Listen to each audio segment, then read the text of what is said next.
안녕하십니까. 송선정입니다. 자, 이번 차시에서는 조절과 폭주에 대해서 한번 살펴보도록 하겠습니다. 조절 같은 경우에는 저희가 1학기 때 좀 중요하게 다뤘었던 챕터죠. 그죠? 조절 기능은 사실 우리 눈의 어떤 기능, 굴절 기능과 관련했을 때 너무너무 중요한 부분이기 때문에 좀 자세히 다뤄보기도 했었었는데, 그때도 잠시 언급을 드렸지만, 이 조절이라는 기능이 발생을 할 때 폭주라는 이제 요것도 같이 동반돼서 발생이 될 수밖에 없죠. 뗄래야 뗄 수가 없단 말이죠. 조절의 어떤 정의를 다시 한번 생각을 해보게 되면 일단 조절이라는 것은 언제 발생을 하나요?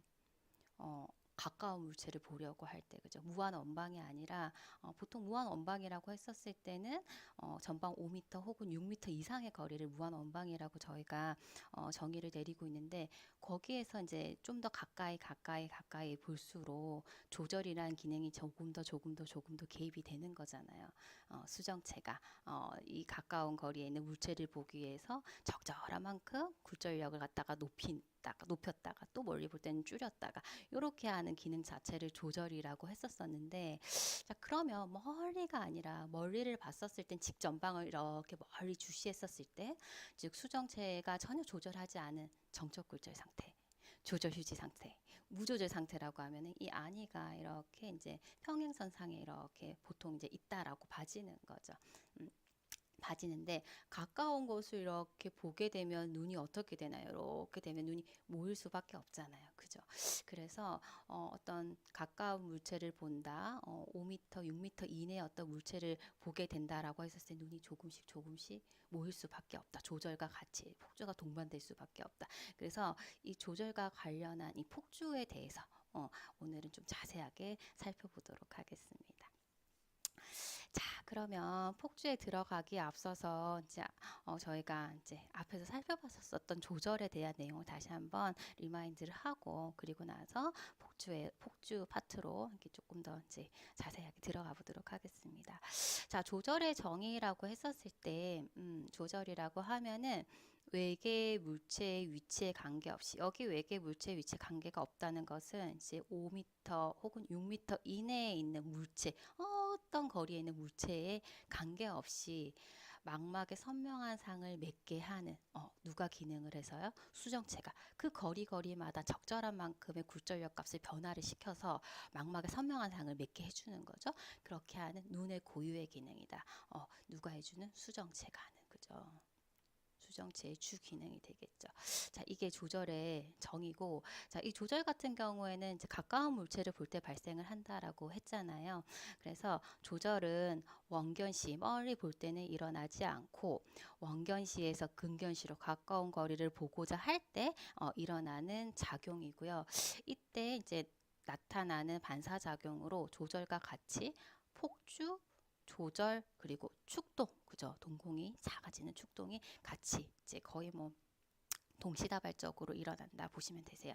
사실 약간의 차이를 두고 요 순서대로 일어나기는 합니다만 거의 동시다발적으로 일어납니다. 그래서 가까운 곳을 볼 때 일어나는 반사작용이라고 했었을 때 이것을 근접반사라고 하는데 폭주, 조절, 축동이 이제 동시다발적으로 일어난다. 이렇게 보시면 되겠습니다. 자, 요 조절을 하면서 조절이 일어나는 메커니즘에 대해서도 저희가 살펴봤었는데 지금 밑에 보시게 되면은 우리 눈의 구조잖아요.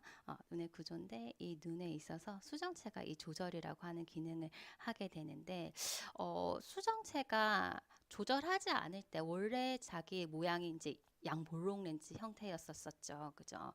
이때 전혀 조절하지 않고 본래 자기 모습 그대로만으로 굴절력 값이 있을 때는 몇 디옵터였습니까?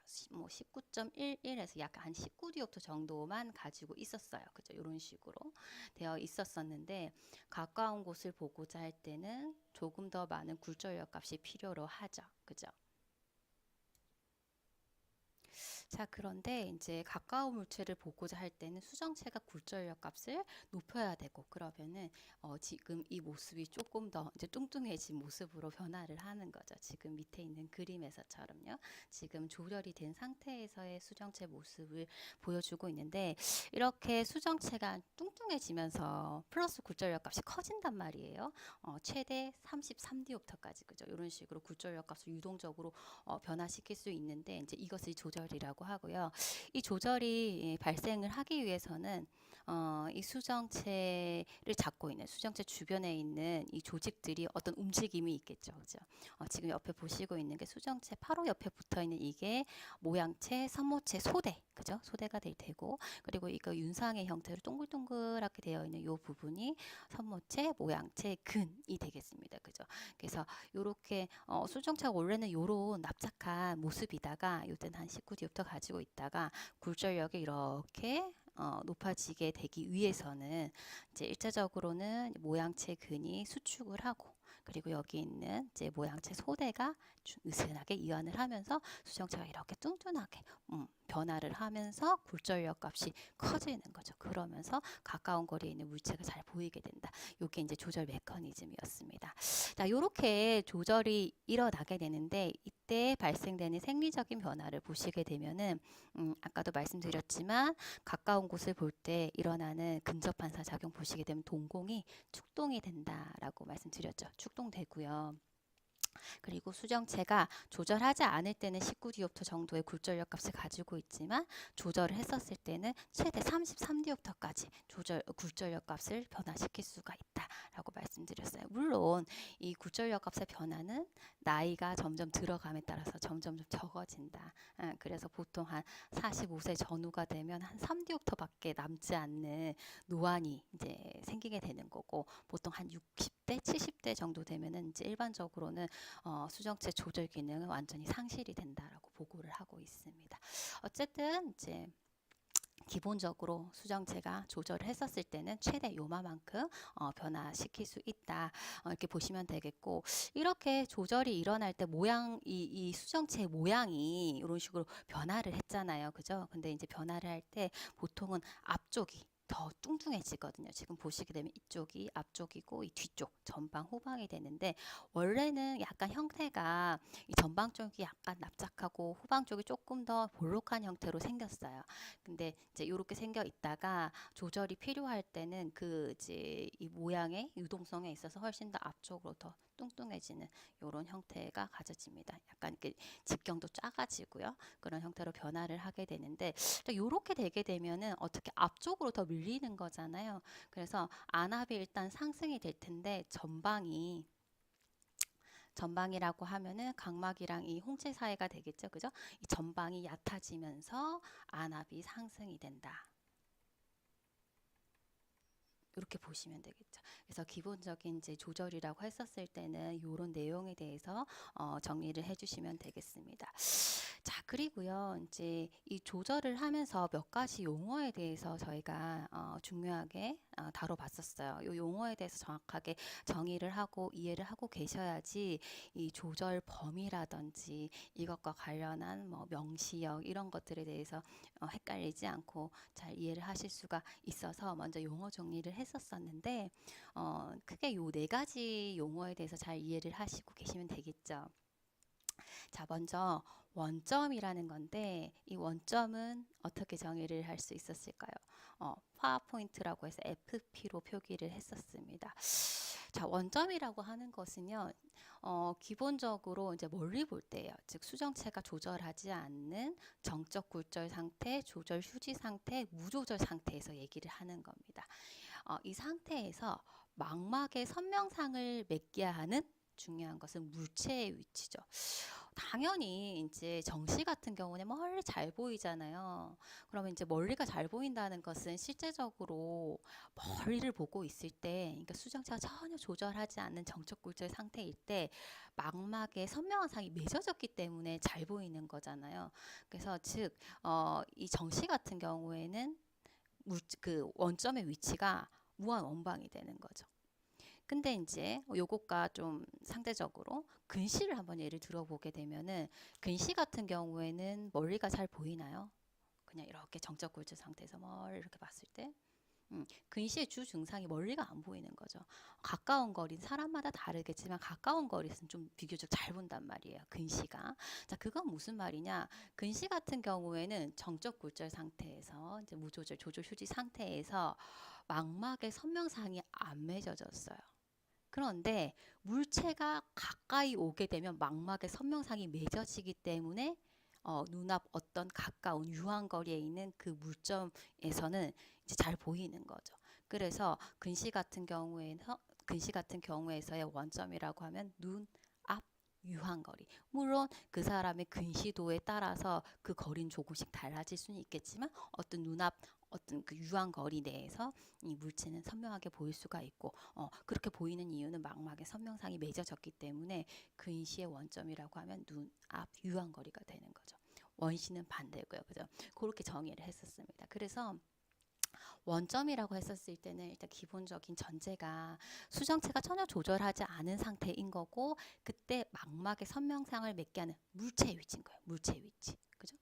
자, 그리고 요것과 같이 이해를 하셔야 되는 게 근점이라는 부분인데 근점도 역시 물체의 위치인데 전제 조건이 다른 거죠. 이거는 동적 굴절 상태에서 수정체의 조절이 개입된 상태에서 이때 망막의 선명상을 맺게 하는 물체의 위치가 근점이 되겠습니다. 니얼 포인트에서 MP로 표기를 하죠. 그래서 원점 근점은 어쨌든 간에 물체의 위치인데 이제 정적 굴절 상태인가 아니면은 조절 휴지 상태인가 동적 굴절 상태인가 요거 이제 이 전제 조건만 다른 거죠. 그죠? 이렇게 보시면 되고 자, 명시역이라고 하면은 이 사람이 볼 수 있는 모든 범위 즉 이 사람이 제일 멀리 봤었을 때 가장 선명하게 보이는 가장 먼 거리 즉 원점이 되겠죠. 그리고 이 사람이 조절을 최대한 했었을 때 볼 수 있는 이제 최대 근점이 되겠죠. 그죠? 그 근점 사이의 거리가 이 사람이 볼 수 있는 전체 이제 명시 범위가 되는 겁니다. 그래서 명시역을 구해라라고 했었을 때는 원점과 근점 사이 거리, 이제 정확하게 얘기하면 근점이라고 했었을 땐 최대 근점, 이 사람의 조절력이 최대한 다 개입이 됐었을 때 이 사람이 볼 수 있는 가장 가까이 볼 수 있는 이 최대 근점 사이의 거리가 이 사람의 명시역이 되겠죠. 자, 그러면 이 조절력이라는 건 무엇이었냐? accommodation에서 AC로 저희가 이렇게 약어로 표기를 했었거든요. 조절력이라고 하는 것은 멀리 볼 땐 조절력이 전혀 개입되지 않아요. 가까운 곳을 볼 때 이제 조절이 개입이 되는 거죠. 그러면 멀리 볼 때에서 가까운 곳을 볼 때 조절력이 개입이 될 때 얼마만큼 조절력이 개입이 되는가? 조절을 할 때 얼마만큼 힘이 쓰여졌는가? 이게 바로 조절력이거든요. 그래서 이 조절력 같은 경우에는 저희가 원점 굴절도 빼기 근점 굴절도로 구했습니다. 당연히 이 원점 굴절도는 원점 거리분의 1 그죠? 이 사람 뭐 예를 들어 가지고 원점 거리가 정시 같은 경우에는 눈앞 무한 원방이 될 테니까 이런 식으로 해서 0이 될 거고요. 그죠? 그리고 근점 굴절도 같은 경우는 이 사람이 최대한 조절을 했었을 때 뭐 그냥 조절력 했었을 때는 이 사람이 근거리를 볼 때의 근점 굴절도로 구해주시면 되고 최대 조절력 했었을 때는 이 사람이 최대 다 조절을 했었을 때 가장 가까이 볼 수 있는 그 근점 거리에서의 굴절도로 구해주시면 되세요. 그래서 근점 굴절도는 이 사람이 가까이 보고자 하는 그 거리 그래서 근점 거리분의 1 만약에 뭐 눈앞 33cm를 본다라고 하면은 이 사람이 조절을 해서 본다라고 하면은 눈앞 33cm니까 눈앞 마이너스 33cm로 하셔야 되겠죠. 그죠? 그래서 마이너스 0.33분의 1 해서 근점 굴절도 같은 경우 마이너스 3디옵터가 되는 거죠. 그래서 이 정시가 눈앞 33cm를 볼 때 이제 작용한 조절력 값은 이렇게 하게 되면은 조금 전에 예에서 봤었을 때는 0 빼기 그리고 지금 마이너스 3 디옵터 해서 이 눈앞 33cm를 볼 때 3디옵터만큼의 조절력이 작동을 했구나 이런 식으로 조절력 값을 구해보실 수가 있는 거죠. 그죠? 그래서 이 조절력과 관련을 해서는 원점의 개념이라든지 근점의 개념에 대해서 잘 기억을 해주시고 그리고 이제 조절력과 같이 명시역에 대해서도 구분을 하셔가지고 이해를 하시고 계시면 되겠습니다. 자, 그러면 위의 내용과 관련된 예제를 한번 같이 풀어보도록 하겠습니다. 잠시 멈춤 하시고 먼저 풀어보시고 들으셔도 괜찮을 것 같습니다. 자, 이 예제에서 보시게 되면은 50세의 정시안이다. 자, 일단 정시안이다라고 했었을 때 우리가 알 수 있는 것은 원점이 무한대구나. 정확하게 얘기하면 눈앞. 무한대가 되겠죠. 그죠? 원점이 눈앞 무한대구나. 이렇게 아실 수가 있을 거고. 자, 이 사람이 가지고 있는 조절력이 이디옵터라고 했어요. 조절력은 accommodation AC로 표기를 해주실 수 있겠습니다. 이렇게 적어주실 수 있습니다. 자, 요 내용을 보고 이 사람의 원점이 어딘지, 근점이 어딘지, 명시역이 어느 범위인지, 그리고 조절력은 얼마나 작동을 했는지 이런 내용들에 대해서 한번 확인을 해보도록 하겠습니다. 자, 우선 원점 같은 경우에는 이 정시안이다라고 하는 요 정보에 따라서 원점이 눈앞 무한대구나 이거는 바로 아실 수가 있겠죠. 눈앞 무한대 이렇게 적어 주실 수도 있고 아니면은 눈앞이니까 마이너스 무한대 이렇게 적어 주셔도 되겠습니다. 뭐 두 가지 다 가능하시고요. 자, 그러면 이 근점이라는 것은 일단 원점을 기준으로 했었을 때 조절력이 얼마나 개입이 됐느냐에 따라서 그 근점 거리가 달라질 거거든요. 그래서 여기 이제 좀 보기 좋게 확인하기 좋게 수직선 상에 이렇게 제가 표시를 좀 해봤는데 위에 있는 거는 원점 거리예요. 원점 거리고 이 원점 거리에 따라서 원점 굴절도를 계산을 해서 제가 디옵터를 이렇게 적어놔 봤습니다. 이거는 뭐 원점 굴절도는 원점 거리분의 1 이렇게 해서 계산을 하셔가지고 이렇게 이제 적어보실 수 있으시겠죠. 그죠? 대표적인 거리에 대해서 이렇게 적어봤고요. 자, 그러면 이 사람의 원점 거리는 눈앞 무한대였잖아요. 여기였거든요. 그죠? 여긴데 조절력이 이디옵터다라고 했거든요. 그러면은 조절이 개입되는 것은 눈 쪽으로, 눈 가까이로 당기는 힘이 조절력이잖아요. 그러면 여기에서 1디옵터, 2디옵터 당기니까 여기가 이 사람의 근점이 되는 거죠. 근점, 니얼 포인트. 그래서 지금 여기 이제 요 지점인데 여기의 지점에서의 거리를 한번 확인을 해보니 마이너스 50cm 눈앞 50cm 거리가 되는 거죠. 그래서 이제 이 근점은 눈앞 50cm 이렇게 적어 주실 수 있겠습니다. 자, 그럼 명시역은요. 아까 원점에서 근점 사이의 거리라고 그랬죠. 그래서 명시역을 적을 때는 눈앞 무한대에서 눈앞 50cm 이렇게 적어 주실 수 있으시겠죠. 여기도 마찬가지로 눈앞 50cm면 마이너스 이렇게 하시고 50cm를 그냥 50cm 주셔도 되고 보통 뭐 미터로 많이 쓰니까 마이너스 0.5m 이렇게 적어 주셔도 되십니다. 뭐 어쨌든 이제 의미만 정확하게 전달하실 수 있게끔 적어 주시면 되겠고요. 자, 그리고 이때 이렇게 개입이 된 조절력 값이 얼마인가 보게 되면은 조절력이라고 하는 것은 원점에서 근점으로 당길 수 있게 하는 힘이었잖아요. 이미 여기에 이제 조절력 값은 제시가 되어 있었기 때문에 그냥 이디옵서 바로 적어주시면 되는 거죠. 그래서 지금 여기에서 말하는 원점이 뭔지, 근점이 뭔지, 명시력, 조절력이 뭔지 그 의미에 대해서만 아주 잘 정리를 해주신다면 크게 이해하시는데 무리는 없으실 것 같습니다. 자, 이렇게 해서 조절에 대해서 이제 간단히 정리를 해봤고요. 본격적으로 이것과 관련해서 폭주 내용에 대해서 한번 들어가 보도록 하겠습니다. 자, 그러면 폭주에 대해서 한번 살펴보도록 하겠습니다. 자, 폭주는 컨버전스라고 하는데 이제 폭주가 눈모음 작용이잖아요. 그래서 순 우리말로 하면은 눈모음 기능이다라고 보시면 되겠습니다. 그래서 요즘에 보면은 이제 한자어도 쓰지만 같이 우리 순 우리말을 이제 더 쓰고자 해서 다 용어가 좀 눈모음 이런 식으로 한글로 다 바뀌고 있어요. 그래서 아직은 좀 혼용해서 책에서도 다 설명을 하기 때문에 다 같이 알아두시면 좋을 것 같습니다. 자, 그러면 이 폭주의 정의를 다시 한번 내려보게 되면은 폭주란 무엇이냐? 자, 양안의 주시선이 외계의 한 점을 향해 지금 밑에 그림에서처럼요. 한 점을 향해서 집중시키는 것, 일치시키는 양안의 기능이다. 이렇게 보시면 되겠습니다. 자, 실제적으로 양안이 멀리 무한 원방을 본다라고 했었을 때는 이 시선이 거의 평행선상에 존재를 하잖아요.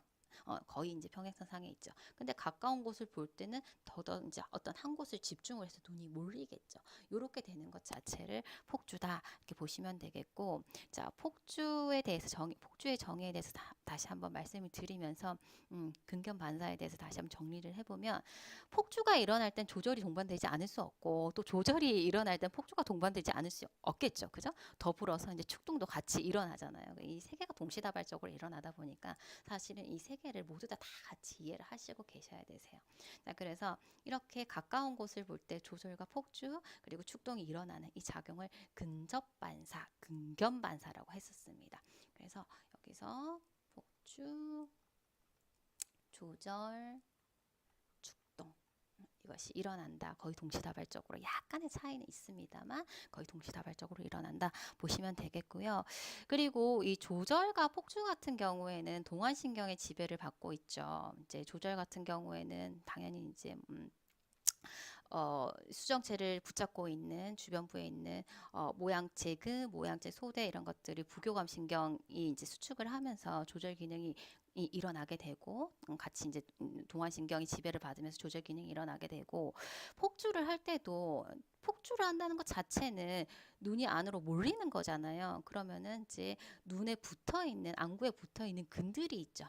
그 근들 중에서 안쪽으로 눈을 돌리게끔 하는 내직근, 안쪽 고등근이라는 게 있어요. 이것이 이제 수축이 되면서 안으로 눈이 몰릴 수 있게끔 되는 거거든요.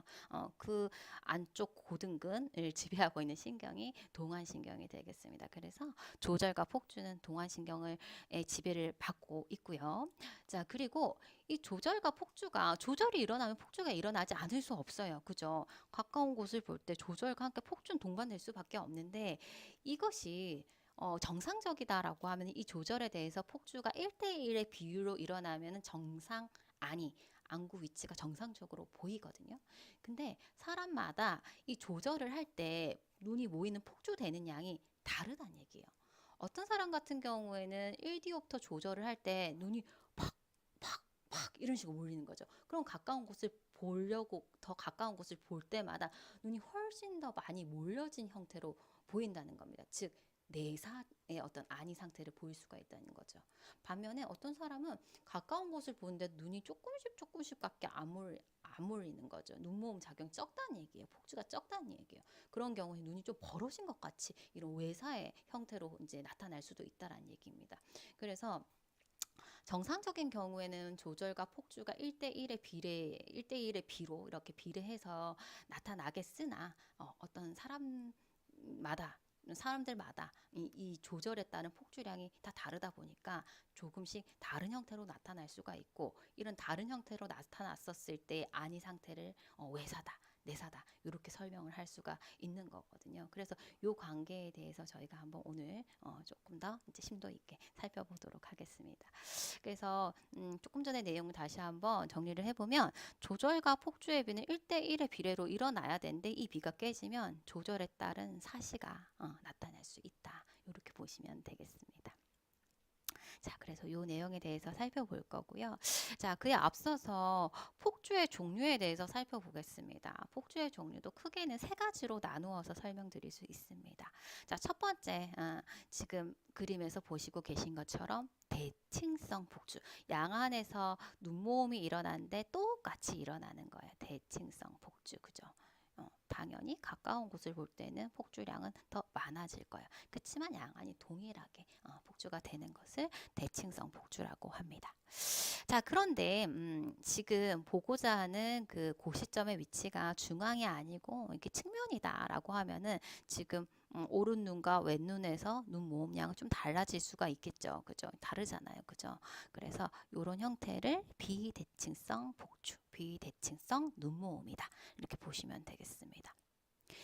자, 혹은 이런 형태도 나타날 수가 있겠습니다. 지금 왼눈에서는 거의 직전방이잖아요. 근데 오른눈은 이렇게 많이 몰려진 형태. 그래서 한 눈은 이제 정중앙을 보고 있는 상태인 거고, 다른 한 눈만 폭주를 한 상태인 거죠. 그래서 이런 것을 단한 폭주, 편한 폭주, 한눈 눈모음 이렇게 설명을 드릴 수가 있겠습니다.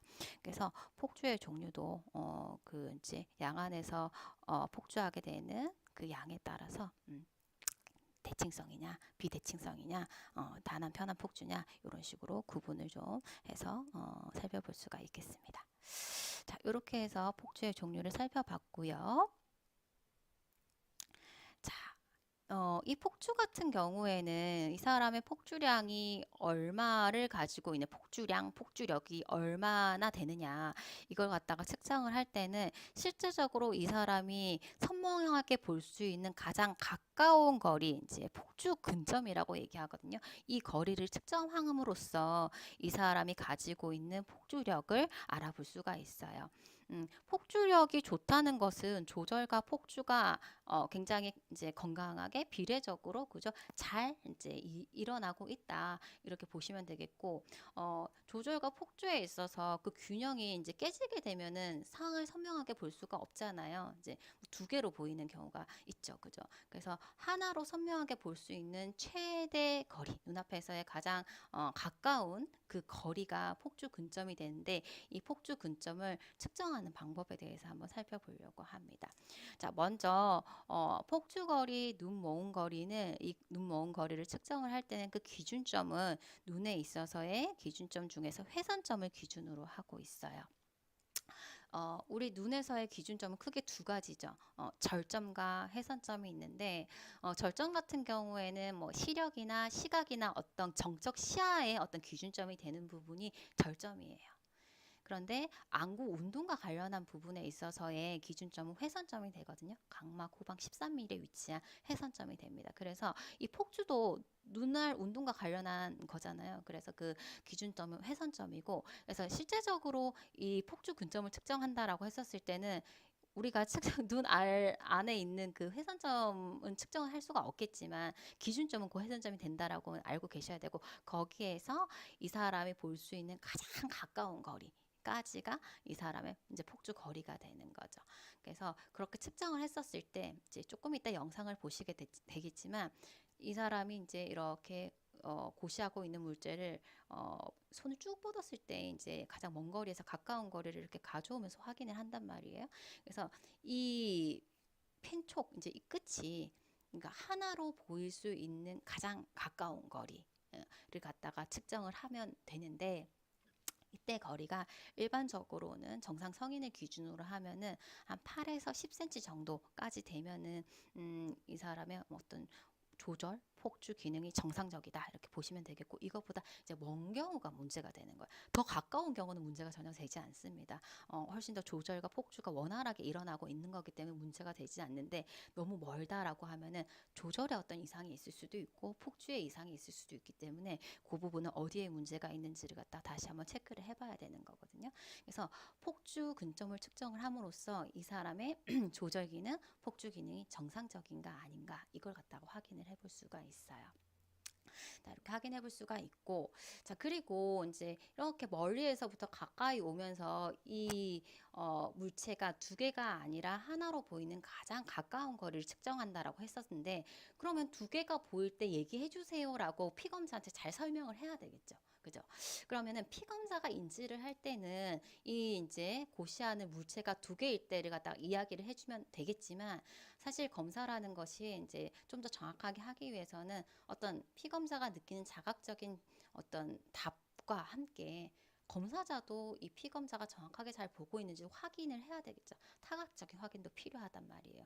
그래서 폭주 근점, 이 사람이 볼 수 있는 가장 가까운 거리를 측정하는 데 있어가지고 나타날 수 있는 증상을 보게 되면은 일단 피검사가 느끼는 것은 자각적인 복시가 있어요. 이제 폭주 근점 가장 가까이 볼 수 있는 이 거리를 지나게 되면 사물이 두 개로 보이니까 그 시점을 갖다가 얘기를 해줘야 되는 거고, 더불어서 지금 그 검사자가 확인해야 될 부분이 이 폭주 근점이 되게 되면은 이 피검자의 눈의 모습을 보게 되면은 저희가 이제 근경 반사를 보게 되면 조절과 폭주가 같이 동반이 되면서 이제 축동도 일어난다 했잖아요. 근데 그 시점이 지나게 되면은 일단 폭주가 안 되기 때문에 양안 운동이 정지가 되면서 한쪽이 튕겨져 나갈 수 있어요. 양안이 나갈 수도 있고요.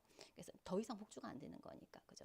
그래서 안구 운동이 정지가 되면서 한눈 또는 양안이 튕겨져 나가고, 그것과 같이 이제 축동됐던 게 산동 눈이 탁 풀리는 거죠. 요걸 갖다가 검사자도 같이 확인을 해주시면서 폭주 근점을 측정을 해주셔야 된다는 겁니다. 그래서 폭주 근점을 측정을 할 때 어떤 피검사가 얘기해 줄 수 있는 자각적인 부분, 복시 부분도 있지만 검사자는 이런 부분들을 확인을 하면서 그 근점을 측정을 해주시고, 특히 폭주 근점 같은 경우 유동성이 굉장히 많기 때문에 최소 한 3회 정도, 그리고 많게는 5회 정도의 어떤 평균값을 가지고 이용을 해주셔야 되십니다. 자, 이렇게 보시고 요것과 관련해서 측정하는, 실제 측정하는 영상을 같이 한번 살펴보도록 하겠습니다.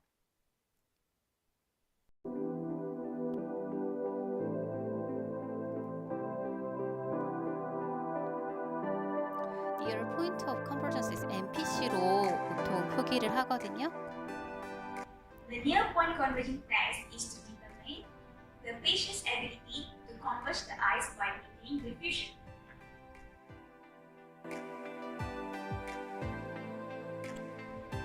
The equipment needed for near point MPC를 converging test 확인하기 위해서 사용할 수 있는 룰러가 따로 있어요. 지금 보시는 것처럼 요거 쓰면 훨씬 더 편하게 이용하실 수 있어요. 교정된 상태에서 하셔야 되시고요. 밝은 빛 아래에서 검사는 진행을 하셔야 됩니다. 설명을 하죠. Today I'm going to perform a test known as near-point of convergence. This test is to measure how both your eyes work together during coordination when seen near. Later, I will put this in front of your cheek. Can you see the line? 수표도 있고 아래쪽에 그 자 눈금이 있어서 바로 측정할 수 있는 장점이 있습니다. 자, 그래서 지금 설명을 하고 두 개로 보일 때 얘기해달라고 설명을 했고요. 저렇게 자를 위치시킨 상태에서 시표를 계속적으로 볼 수 있게끔 주의를 주셔야 되세요. 두 개로 보이면 얘기해, 하나로 보여, 두 개로 보여, 계속 물어봐야 돼요. 주의가 흐트러지지 않도록 계속 싱글이라고 하죠.